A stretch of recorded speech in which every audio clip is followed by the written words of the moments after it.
Bloomberg's Peter Cook is standing by Capitol Hill with one panel member who's backing this proposal. Peter.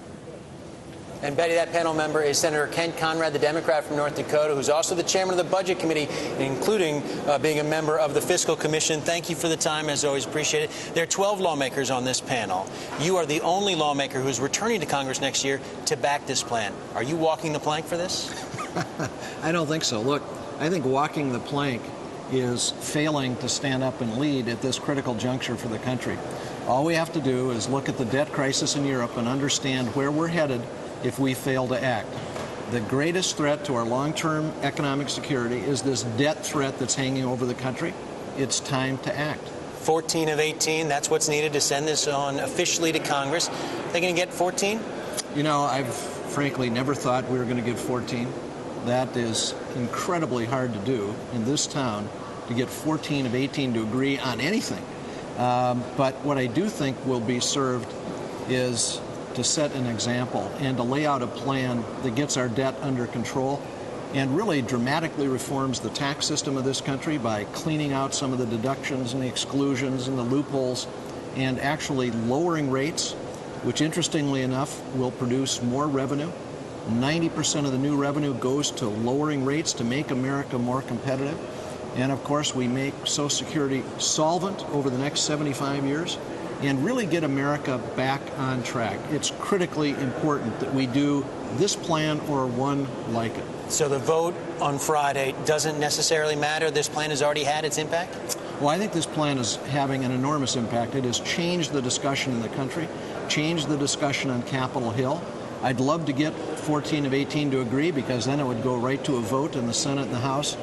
But even just laying out a plan, I think, is a victory. Do you think this president, he's the most important vote of all, arguably, for this plan. Do you think President Obama needs to embrace this plan no matter what happens tomorrow?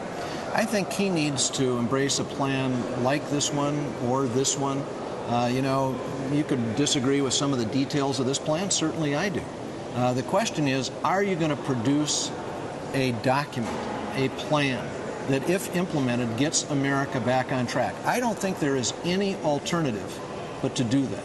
There's a lot of people looking at the situation in Ireland, looking at the situation in Europe with so many of the countries there dealing with their sovereign debt issues. Is America really that close? I mean, there are people who look at the market situation now saying, listen, there's a serious situation out there, but Ken Conrad and others, they're being alarmist.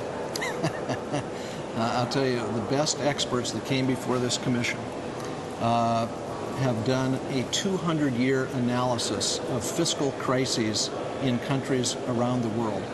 What they found is the tipping point is when your gross debt is 90% of your gross domestic product. That's exactly where we are today. We are at the tipping point, looking at financial crises going back 200 years in countries around the world.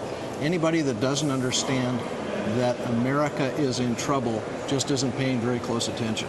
At the same time, you're talking about this long-term picture here, the deficit issue. We have the immediate question of the Bush tax cuts, the fight that's going on there, the talks that are taking place behind closed doors. At the end of the day, how does this get solved? You know, I think all of that's, frankly, much less important than the longer term. It's critically important we extend, certainly at least the middle-class tax cuts through this period of economic weakness. And this plan contemplates that. But it also understands you then have to pivot and deal with the long term. The long term is what really ought to concern us and consume our debate. You can live with a 2-year extension temporary for everyone? Yeah, I can, if it is tied to fundamental tax reform and if it is tied to a plan to cut spending, to reform the entitlements and get us back on track. Ken Conrad, as always, we appreciate it. Betty, we'll send it back to you in New York.